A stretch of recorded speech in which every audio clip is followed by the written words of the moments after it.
शुरू करते हैं उस दो जहान दे पालनहार का नाम लैके जो सब ते बहुत ही रहमतां और बख्शिशां करने वाला है। अज दे सत्संग की शुरुआत ऐसे कबीर साहब के शब्द तो करांगे, क्योंकि इस शब्द के अंदर संत कबीर जी दसदे है कि संत मिले सब दुख गए, संत मिले सब दुख गए, मंगल भयो शरीर, बचन मानत ही मिट गई, जन्म मरण की पीर। पीर यानी पीड़ा, तकलीफ, दुख, दर्द। क्योंकि अपने शब्द के अंदर कबीर साहब दस रहे हैं कि इंसान के ना जीवन च बड़े दुख होंगे है, इंसान के जीवन च बड़ियां परेशानियां होंदियां है। जिदा उन्होंने दसिया ही है कि जन्म मरण की पीड़, कि जदों इंसान का जन्म शुरू हो जाता है ना, यानी समझ लो कि बच्चा माँ के गर्भ च आ गया, तो गर्भ के नाल ही उन्होंने कई तकलीफों का सामना भी करना पैंदा है। फिर बच्चे का जन्म होंदा है तो जन्म के समय भी पीड़ा होंदी है, और फिर जिदा जिदा बच्चे की जिंदगी अगे चलती है तो वो जीवन च कई दुख, कई दर्द, कई मुश्किल, कई परेशानियों का उन्होंने सामना करना पैंदा है। ये उसी तरह जिस तरह इंसान सफ़र करता है तो रास्ते चलदियाँ इंसान के रास्ते च कई किस्म की प्रॉब्लम आती है। पर हुण कबीर साहब दसदे है कि ये जीवन, ये जिंदगी, ਇਹਦਾ एक ना समझ लो एक दस्तूर है। जिदा कहते ना अग, अग का एको ही धर्म है, अग गर्म है, उन्हें गर्मी देनी देनी है, सेक देना ही देना है। हुण ऐसी अग नूं ठंडा नहीं कर सकते, समझदे हो कि नहीं? ऐसी अग नूं ठंडा नहीं कर सकते, पर ऐसी ऐसे उपाय कर सकते हैं कि साडे ते अग दा असर ना होवे। ये समझना जरा सारिਆਂ ने। जिदा हुण तुसीं देखदे हो ना, कई फायर ब्रिगेड वाले हुंदे है, किते अग लग जाती है तो इदां दे कपड़े पा के जाते हैं, हैलमेट लाए होंगे है, कपड़े इदां दे पाए होंगे कि अग च भी चले जाते हैं तो वो कपड़ियां दे कारण वो अग का असर उन्हां ते नहीं हुंदा। हुण असीं अग की गर्मी नूं खत्म नहीं कर सकते, पर अपने आप नूं वो उपाय दे नाल जोड़ सकते हैं कि साडे ते वो चीज़ का प्रभाव ना होवे।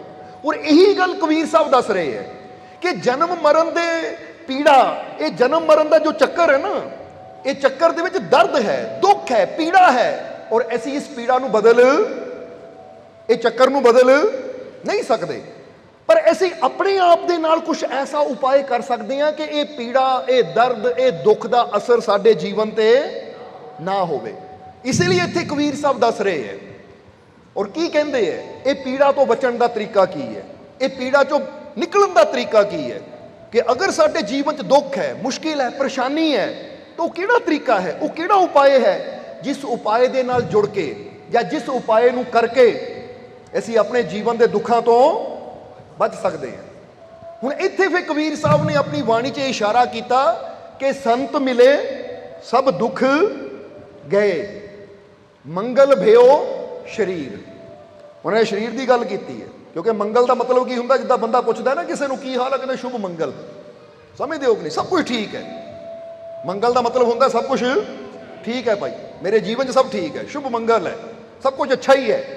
हुण इत्थे कबीर साहब दसदे हैं कि अगर ये जन्म मरण के दुखों तो बचना है तो तैनूं दो कर्म करने पैणगे, यानी दो काम करने पैणगे। पहला काम उन्होंने कहा कि संतां नूं मिल, संतां दे कोल बैठ। हुण संतां दे बारे कबीर साहब ने क्यों कहा कि संतां कोल बैठ? क्योंकि उस समय जदों कबीर साहब दुनिया के उपर सी वजूदी तौर पर, वैसे गुरु रहबर संत जाते किते नहीं है, उन्होंने जिथों याद करो, जदों याद करो, वो तो हर वेले इंसान के नाल ही है। ताही तो कहते ना, सतगुरु मेरा सदा सदा ना आवे ना जाए, कि जिहड़ियां रूहां उस परमात्मा की बंदगी करके परमात्मा च लीन हो गई, उन्होंने अज भी कोई शरधा ना याद करे तो अज भी वो ताकत आती और इंसान नूं हर मुश्किल चों उभार लैंदी है। इसलिए बहुत जीव ऐसे है ਜਿਹੜੇ आप दसते हैं कि असी बैठे सी, सानू इन्हां फकीरां दे दर्शन होए, असी मुश्किल च सी, सानू इन्हां पीरां दे दर्शन होए या इन्हां गुरुआं दे दर्शन होए। तो इहदा मतलब यही है कि अज भी शरधा ना कोई याद करे ना, तो इंसान की मदद वास्ते वो शक्ति पहुँच जाती है और इंसान नूं हर मुश्किल चों कढ लैंदी है। इसलिए हुण कबीर साहब ने दो चीज़ां कहियां, इसलिए आओ समझिए ये दो चीज़ां क्यों कहियां। क्योंकि जदों वो समा सी तो उस वेले दुनिया ते वहम भरम बहुत सी, ऊच नीच जात पात दे भेदभाव बहुत सी, समझते हो कि नहीं? ये तो तुहानू पता ही है कि वो समा इदां दा सी कि अगर कोई नीवी जात वाला आ रहा ना तो लोग उन्होंने देख के रास्ता भी भाई इन्हू पिछे कर दो, परछावां भी साडे ते पै जावे, नहीं तो ये अछूत है, इसकी जाति नीवी है। इसलिए इदां दे हालातां विच उस वेले कबीर साहब ने ये प्रचार जदों कीता कि संतां दे कोल जाओ, क्योंकि सब तो पहली गल कि संत जिहड़े प्रभु की बंदगी करके प्रभु च लीन हो चुके हैं, वो जातां पातां धर्मां चों बहुत और उन्होंने जरा हुण गौर करना उपर उठ चुके हैं और उन्होंने कोल बैठ के ही सानू वो सच्चा ज्ञान मिल सकता है, सानू वो सच्चा ज्ञान मिल सकता है। किहड़ा ज्ञान? वो ज्ञान कि ये शरीर के अंदर किहड़ी शक्ति अपना काम कर रही है। और जदों इंसान संतां दे शब्दां नूं समझ के उहदे मुताबिक अपना जीवन चलांदा है और उस अंदरली शक्ति नाल जुड़दा है, तो फिर इंसान नूं वो ताकत मिलती है, इंसान नूं वो शक्ति मिलती है कि इंसान ये बाहरले दुखों दर्दां परेशानियां तो बड़ी आसानी नाल बच जाता है। समझना जरा। इसलिए अज अगर साडे जीवन च कोई मुश्किल है, कोई साडे जीवन च बीमारी है, कोई दुख है, कोई दर्द है और असीं उस चीज़ चों उभरना चाहते हैं, तो फिर अज ऐसे भी कुछ नुकते दसने हैं तुहानूं। क्योंकि जिद्दां कहा ना कि संत मिले सब दुख गए, मंगल भयो शरीर, बचन मानत ही मिट गई जन्म मरण की। सो कबीर साहब कहते पहला संतां कोल बैठ और फिर की करना है? बचन सुनना है और नाल नाल बचन मनना है। क्योंकि कोई भी गल उदों बनती है जदों असीं वचनां नूं ਮੰਨਦੇ ਹਾਂ। जिद्दां असीं एक लाइन कई बार कही है, थोड़ा याद दिलावांगे तुहानूं कि एक इंसान कहता है कि मैं पीरां नूं ਮੰਨਦਾ ਹਾਂ, मैं फकीरां नूं ਮੰਨਦਾ ਹਾਂ, तो की फकीरां नूं ਮੰਨਣ नाल मेरे दुख दूर हो जाणगे? तो असीं कहीदा है कि फकीरों को मानने से तुम्हारे दुख दूर नहीं होंगे, बल्कि फकीरों की मानने से तुम्हारे दुख दूर होंगे। कि एक बंदा सिर्फ फकीरां नूं ਮੰਨਦਾ है पर फकीरां दी गल नहीं ਮੰਨਦਾ। तो जे असीं फकीरां नूं तां ਮੰਨ रहे हैं, गुरुआं नूं तां ਮੰਨ रहे हैं, पर उन्हां दी गल नहीं ਮੰਨਦੇ, तो फिर साडे जीवन च खुशी कदी नहीं आएगी। इसलिए फकीरां नूं ਮੰਨਣ ਦੇ ਨਾਲ ਨਾਲ सानू फकीरां दी गल भी ਮੰਨਣੀ पैनी है कि जो सानू समझाते हैं। और यही गल कबीर साहब कह रहे हैं कि बचन मानत ही, इत्थे उन्होंने सुनत नहीं किया। एक हुंदा सुनना और एक हुंदा मनना, इहदे भी फर्क है। सुनते सारे ही है पर मनण वाला कोई कह दिओ बिरला हुंदा है। और जे जीवन च असीं किसी चीज़ का लाभ लेना है तो फिर सुन के उस पर अमल करके ही असीं वो चीज़ का लाभ लै सकते हैं। इसलिए जिद्दां जिद्दां असीं संतां दे वचन सुन के उस पर अमल करते चले जाते हैं, मेहनत करते चले जाते हैं, उस तरह वो चीज़ का असर साडे जीवन ते हुंदा चला जाता है। तां ही तां संत मलूक जी ने भी बड़ी प्यारी गल कही है। संत मलूक जी ने अपने शब्दों में ना एक बड़ा प्यारा जिक्र किया है।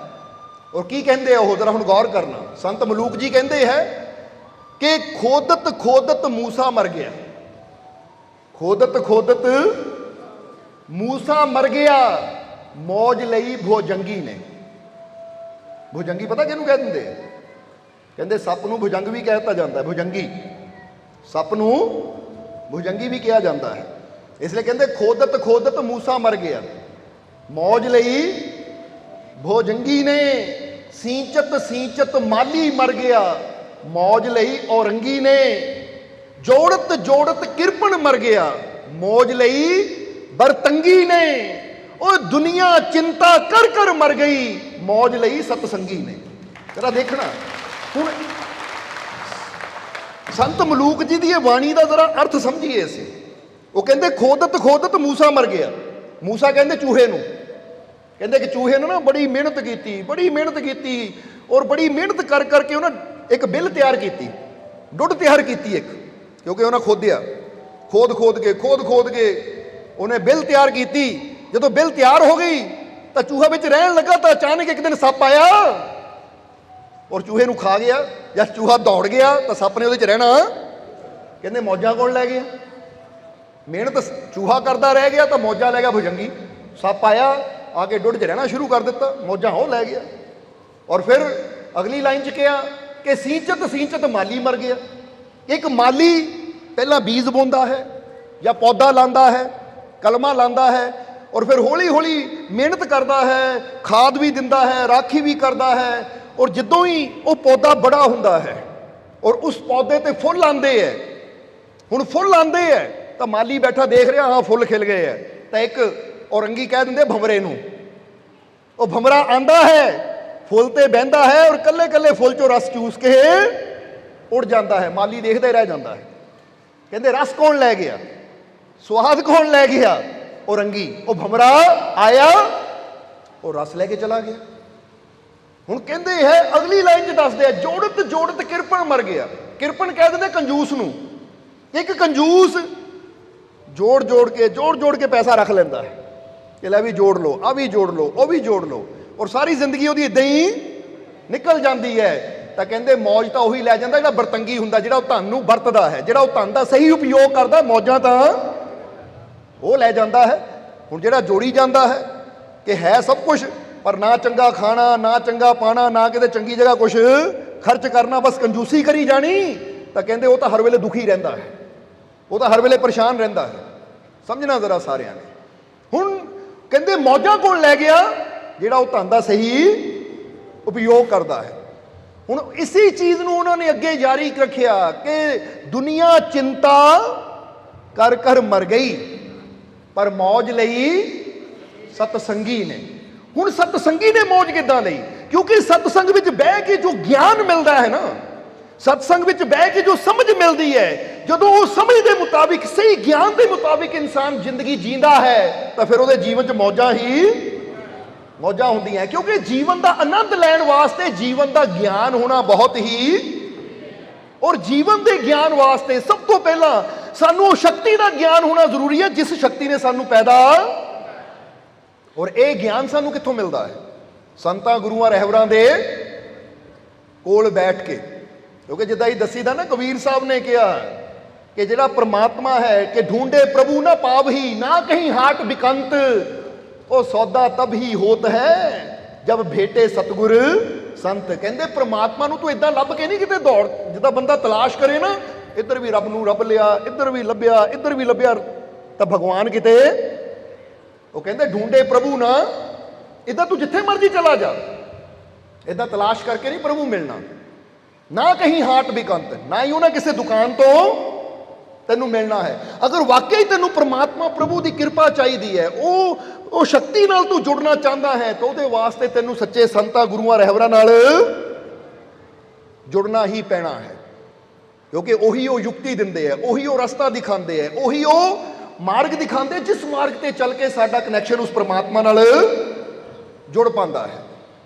इसलिए तो एक शब्द अंदर कबीर साहब ने होर दसिया है कि बंधे को बंधा मिले तो छूटे कौन उपाय, ओ कर संगत निर्बंध की जो पल में ले छुड़ाए। सो कबीर साहब इत्थे इस शब्द अंदर यह भी गल एक क्लीयर कर रहे हैं कि अगर तू बंधन मुक्त होना चाहता है, हुण फर्ज करो अगर अपने आप को तुसीं देखते हो तो की फील होंदा है? कोई बंधन फील होंदा कि नहीं? सोच के देखो जरा। पर अगर इंसान गौर करे तो इंसान नूं अंदरों कई बंधना ने जकड़िया होया है। समझना, कई वहमां दे बंधन, कई भरमां दे बंधन, किसी नूं डर दे बंधन ने जकड़िया, किसी नूं चिंता दे बंधन ने जकड़िया होया है, किसी नूं जिद्दां हुंदा ना कि मैनूं आह चीज़ का बड़ा डर है, मैनूं आह चीज़ की बड़ी फिक्र है, मैनूं आह चीज़ की बड़ी चिंता है। हुण ये कई प्रकार के बंधन है जिहड़े इंसान नूं जीवन च अगे वधण नहीं दिंदे। इसलिए कबीर साहब दसदे हैं कि बंदे को बंधा मिले तो छूटे कौन उपाय, वो कर संगत निर्बंध की जो पल में दे छुड़ाए। कि अज इंसान नूं जरूरत है ऐसे सतसंग दी या ऐसी सोबत दी, ऐसी संगत दी जो साडे सारे बंधनां नूं खोल सके। और उहदे वास्ते वो कहते सब तो पहले चैक करना चाहिए है कि जिहदे कोल असीं बहिंदे हैं ना, जिस तरह असीं दसीदा है कि जे एक इंसान डरिया होया है तो उहदे कोल बैठांगे तो साडे डर नूं कदी दूर बल्कि साडे डर नूं होर भी ਵਧਾਏਗਾ कि नहीं, क्योंकि एक डरे हुए ना की कहना है, एक डरे हुए ने गल्लां ही उदां दियां करनियां कि साडे अंदर भी डर पैदा। एक चिंतित इंसान जदों ਉਹਦੇ ਕੋਲ ਬੈਠਾਂਗੇ ਤਾਂ ਉਹਦੀ ਚਿੰਤਾ ਦਾ ਪ੍ਰਭਾਵ ਸਾਡੇ ਤੇ ਪੈਣਾ ਸ਼ੁਰੂ, ਉਹ ਸਾਨੂੰ ਵੀ, ਤੈਨੂੰ ਪਤਾ ਦੁਨੀਆ ਤੇ ਇਦਾਂ ਬੜਾ ਹੋ ਰਿਹਾ ਹੈ, ਤੈਨੂੰ ਪਤਾ ਦੁਨੀਆ ਤੇ ਉਦਾਂ ਬੜਾ ਹੋ ਰਿਹਾ ਹੈ, ਇਦਾਂ ਦੀਆਂ ਗੱਲਾਂ ਕਰਕੇ। ਜਿਸ ਤਰ੍ਹਾਂ ਇੱਕ ਬੜੀ ਪਿਆਰੀ ਛੋਟੀ ਜਿਹੀ ਕਹਾਣੀ ਹੈ, ਕਹਿੰਦੇ ਕਿ ਇੱਕ ਆਦਮੀ ਸੀ, ਉਹਨੂੰ ਸਮੋਸੇ ਬਣਾਉਣ ਦੀ ਕਲਾ ਸੀ, ਉਹ ਸਮੋਸੇ ਬੜੇ ਸਵਾਦ ਬਣਾਉਂਦਾ ਸੀ। ਤਾਂ ਉਹਨੇ ਜਦੋਂ ਸਮੋਸੇ ਤਿਆਰ ਕੀਤੇ ਔਰ ਉਹਦੇ ਦੋਸਤਾਂ ਨੇ ਜਦੋਂ ਸਮੋਸੇ ਖਾਦੇ, ਉਹ ਕਹਿੰਦੇ ਭਾਈ ਇਹ ਤਾਂ ਸਮੋਸੇ ਬੜੇ ਸਵਾਦ ਹੈ, ਔਰ ਤੇਰੇ ਕੋਲ ਇਹ ਕਲਾ ਹੈ, ਤੂੰ ਕਿਉਂ ਨਹੀਂ ਇੱਕ ਰੇਹੜੀ ਲਾਉਂਦਾ, ਕੋਈ ਰੇਹੜੀ ਲਾ, ਤੇਰਾ ਤਾਂ ਕੰਮ ਹੀ ਬੜਾ ਚੱਲਣਾ ਹੈ। ਤਾਂ ਕਹਿੰਦੇ ਦੋਸਤਾਂ ਦੀ ਸਲਾਹ 'ਤੇ ਉਹਨੇ ਇੱਕ ਰੇਹੜੀ, ਕਿਉਂਕਿ ਗਰੀਬ ਸੀ, ਤੇ ਇੱਕ ਰੇਹੜੀ ਲੈ ਲਈ ਉਹਨੇ, ਔਰ ਰੇਹੜੀ ਦੇ ਉੱਪਰ ਆਪਣਾ ਸਟੋਵ ਵਗੈਰਾ ਰੱਖਿਆ, ਕੜਾਈ ਰੱਖੀ, ਔਰ ਸਮੋਸੇ ਬਣਾਉਣੇ ਸ਼ੁਰੂ ਕਰ ਦਿੱਤੇ। ਇੱਕ ਅੱਡਾ ਚੁਣ ਲਿਆ, ਉਸ ਅੱਡੇ 'ਚ ਉਹਨੇ ਰੇਹੜੀ ਲਾਣੀ ਸ਼ੁਰੂ ਕੀਤੀ, ਔਰ ਜਦੋਂ ਸਮੋਸੇ ਦੇਣੇ ਸ਼ੁਰੂ ਕੀਤੇ ਤਾਂ ਲੋਕਾਂ ਨੇ ਬੜੇ ਪਸੰਦ ਕੀਤੇ। ਕਹਿੰਦੇ ਦੇਖਦਿਆਂ ਉਹਦੀ ਛੋਟੀ ਜਿਹੀ ਰੇਹੜੀ ਤੇ ਇੰਨਾ ਰਸ਼ ਹੋਣਾ ਕਿ ਦੂਰੋਂ ਦੂਰੋਂ ਲੋਕਾਂ ਨੇ ਉਹਦੇ ਸਮੋਸੇ ਖਾਣ ਆਉਣੇ। ਹੁਣ ਉਹਦਾ ਬਿਜ਼ਨਸ ਚੱਲ ਪਿਆ। ਫਿਰ ਉਹਨੇ ਇੱਕ ਛੋਟੀ ਜਿਹੀ ਦੁਕਾਨ ਲੈ ਲਈ, ਛੋਟੀ ਜਿਹੀ ਦੁਕਾਨ ਲੈ ਲਈ। ਹੁਣ ਦੁਕਾਨ ਤੇ ਰਸ਼ ਹੋਣ ਲੱਗ ਗਿਆ, ਯਾਨੀ ਕਰਦਿਆਂ ਉਹਦਾ ਕੰਮ ਖੂਬ ਚੱਲਣ ਲੱਗ ਪਿਆ। ਇੱਧਰ ਉਹਦਾ ਬੇਟਾ ਜਿਹੜਾ 12-13 ਸਾਲ ਦਾ ਸੀ, ਪੜ੍ਹ ਲਿਖ ਕੇ ਨਾ ਜਦੋਂ 20-22 ਸਾਲ ਦਾ ਹੋ ਗਿਆ, ਕਾਲਜ 'ਚੋਂ ਬਾਪ ਦੇ ਕੋਲ ਆਇਆ ਕਿ ਚਲੋ ਹੁਣ ਮੈਂ ਆਪਣੇ ਪਿਤਾ ਜੀ ਦੇ ਨਾਲ ਕੰਮ ਕਰਾਂ। ਤਾਂ ਜਿਸਲੇ ਬੇਟੇ ਨੇ ਦੇਖਿਆ ਕਿ ਬਾਪ ਨੇ ਅੰਦਰ ਸਟੋਰ ਭਰਿਆ ਹੋਇਆ ਆਲੂਆਂ ਦਾ, ਕਿਉਂਕਿ ਸਮੋਸੇ ਜ਼ਿਆਦੇ ਆਲੂ ਹੀ ਪੈਂਦੇ ਹੈ, ਜਦੋਂ ਬੇਟੇ ਨੇ ਦੇਖਿਆ ਤਾਂ ਬੇਟਾ ਕਹਿੰਦਾ ਪਿਤਾ ਜੀ ਇੰਨੇ ਆਲੂ। ਤੁਹਾਨੂੰ ਪਤਾ ਅੱਜ ਕੱਲ੍ਹ ਦੁਨੀਆ ਤੇ ਕੀ ਚੱਲ ਰਿਹਾ ਹੈ, ਡਾਊਨਫਾਲ ਚੱਲ ਰਿਹਾ ਹੈ, ਸਾਰਿਆਂ ਦੇ ਬਿਜ਼ਨਸ ਬੰਦ ਹੋ ਰਹੇ ਆ, ਔਰ ਤੁਸੀਂ ਇੰਨੇ ਆਲੂ ਰੱਖੇ, ਜੇ ਆਲੂ ਖਰਾਬ ਹੋ ਗਏ ਜਾਂ ਆਲੂਆਂ ਨੂੰ ਕੀੜਾ ਲੱਗ ਗਿਆ ਤਾਂ ਸਾਡਾ ਕਿੰਨਾ ਨੁਕਸਾਨ ਹੋਣਾ ਹੈ। ਇਸ ਲਈ ਪਿਤਾ ਜੀ ਆਲੂਆਂ ਨੂੰ ਘੱਟ ਰੱਖੋ, ਔਰ ਇੱਦਾਂ ਕਰੋ ਸਮੋਸੇ ਦਾ ਰੇਟ ਥੋੜ੍ਹਾ ਜਿਹਾ ਹਾਈ ਕਰ ਦਿਓ, ਕਿਉਂਕਿ ਤੁਹਾਨੂੰ ਨਹੀਂ ਪਤਾ ਦੁਨੀਆ ਤੇ ਬੜਾ ਬੁਰਾ ਹਾਲਾਤ ਹੈ, ਸਾਰਿਆਂ ਦੇ ਕੰਮ।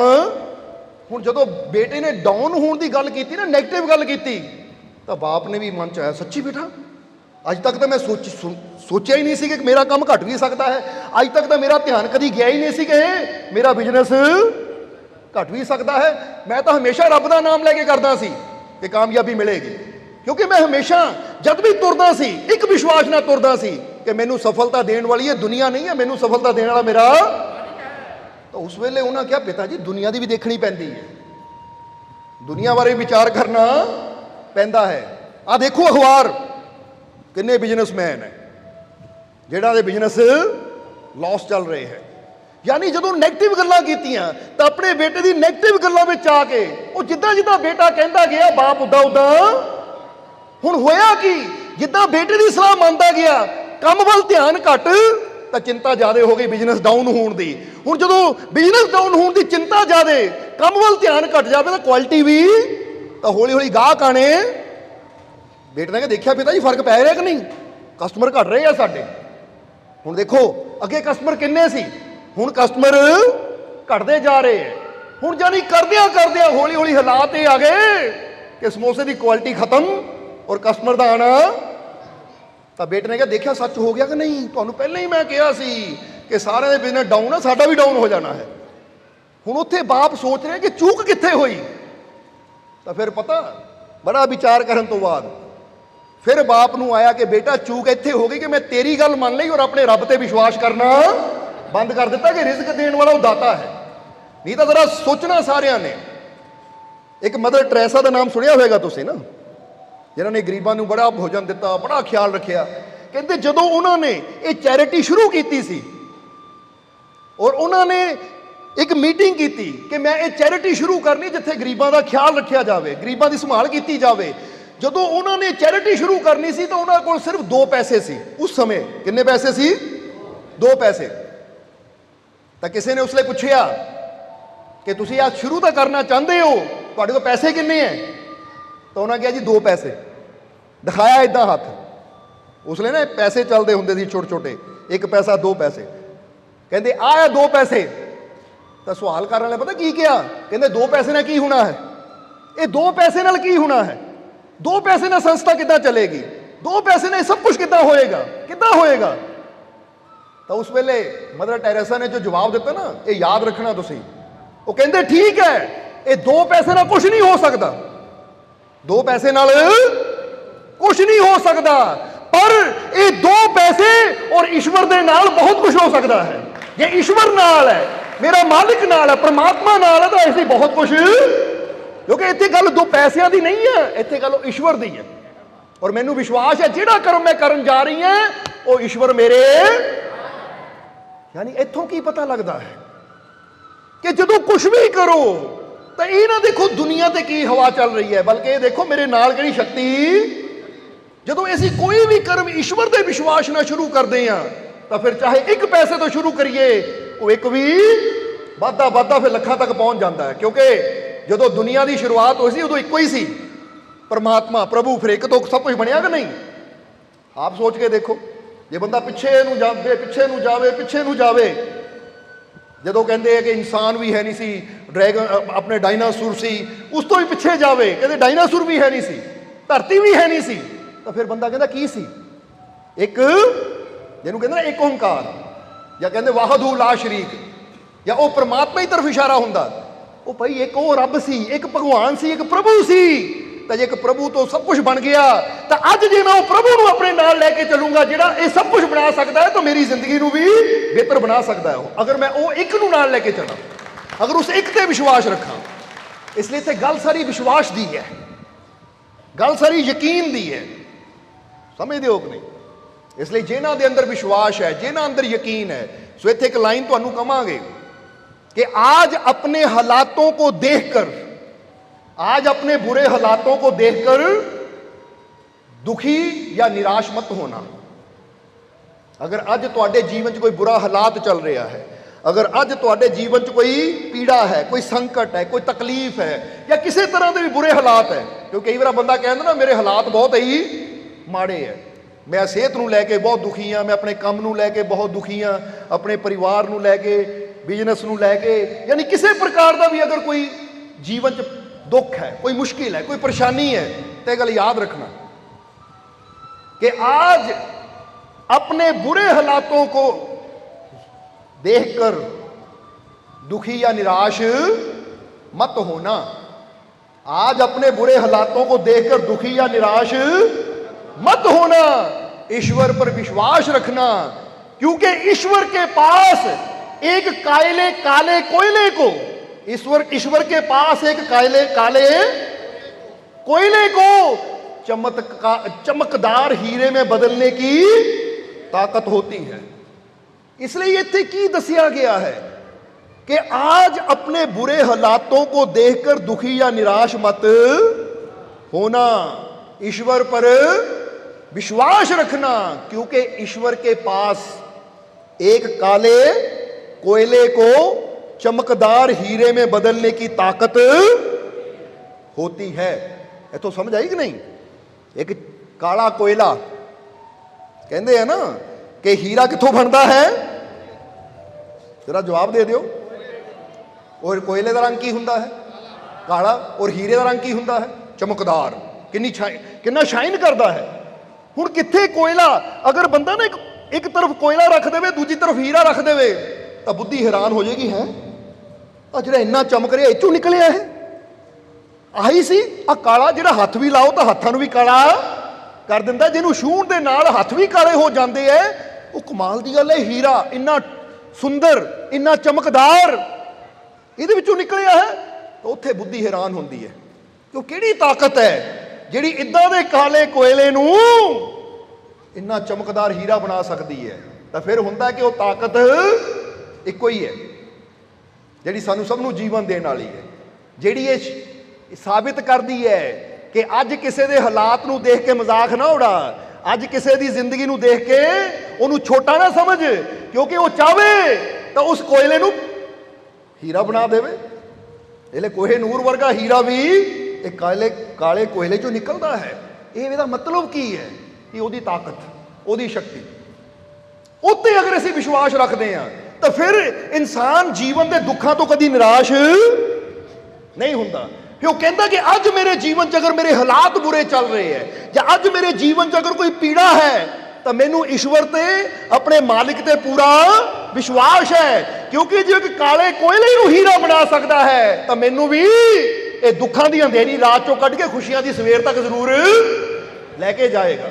अगर अज जिदा बंदा कहता मैनू कोई पुछदा नहीं है तो समझ लो उसकी जिंदगी कोयले की तरह है, तो निराश नहीं मैं होना, क्योंकि जिसने कोयले चो हीरा पैदा कर दिता मैनू उस पर यकीन है एक दिन मैनू भी वो चमकदार हीरा बनाएगा कि दुनिया देखेगी।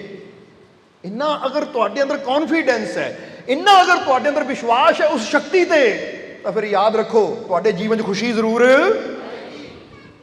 क्योंकि पहली गल हमेशा याद रखना, जिस तरह स्वामी विवेकानंद जी कहते हैं कि मौत दर्द नहीं दिंदी, मौत जवाब दो, कहते मौत तकलीफ नहीं दिंदी, दर्द नहीं दिंदी, दर्द दिंदी है इंसान नूं निराशा, क्योंकि मौत तो आती है जान लै जाती तो सारिया पीड़ावां तो, पर जिहड़ा इंसान निराश होकर बह गया वह पल पल मरदा है, वह पल पल दुख दे नाल मरदा है। इसलिए वो कहते हैं जिंदगी च कुछ भी हो जाए पर निराश, निराश का मतलब समझते हो ना तुसीं, बंदा उम्मीद ही खो गया, या बंदा कहता मैनू उम्मीद ही है नहीं कि मेरे जीवन च कोई खुशी आएगी, मैनू उम्मीद ही है नहीं कि मेरे जीवन च कोई अच्छा वक्त आएगा, मैनू उम्मीद ही है नहीं कि मेरा दुख दूर होएगा, मैनू वो कहते ना उम्मीद कभी जिंदगी च नहीं होना, हालात जिदा दे मर्जी होण फिर भी उम्मीद रखो कि मैनू विश्वास है मेरे हालात जरूर, जो ये उम्मीद बंदा रखता है ना तो यही उम्मीद इंसान को खुशी तक लैके जाती है।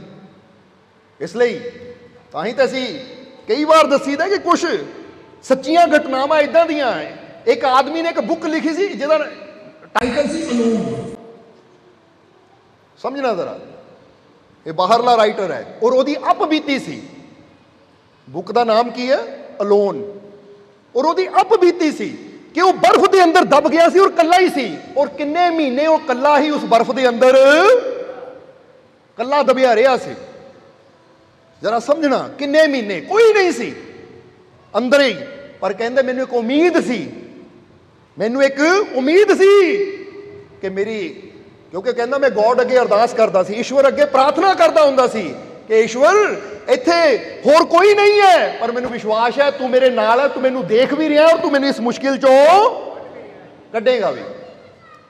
स्टोरी तो उन्हें बहुत लंबी लिखी अपनी कि उन्हें 5-6 महीनों की उहदे नाल होया, किद्दां उहने अपने आप नूं जिंदा रखिया, पर इक्को ही कहता मैनू जीण दी मेरी इक्को ही आस सी, उम्मीद, अपने ईश्वर ते विश्वास कि मैं इत्थे इकल्ला नहीं है, मेरी रक्षा करने वाला, मैनू इस मुश्किल चो कड्ढण वाला मेरा ईश्वर मेरे, वो कहते उत्थे मैं फील करदा सी कि ईश्वर मेरे, और यही उम्मीद ने मैनू जिंदा रखिया। नहीं तो जरा सोचो एक बर्फ के तूफान के फस के जो बंदा थले चला जाता बर्फ के, तो उन्होंने कोई उम्मीद नहीं रहिंदी कि इत्थे कोई आएगा मैनू बचाने, क्योंकि किसी को पता ही नहीं है कि मैं इत्थे दबिया होया।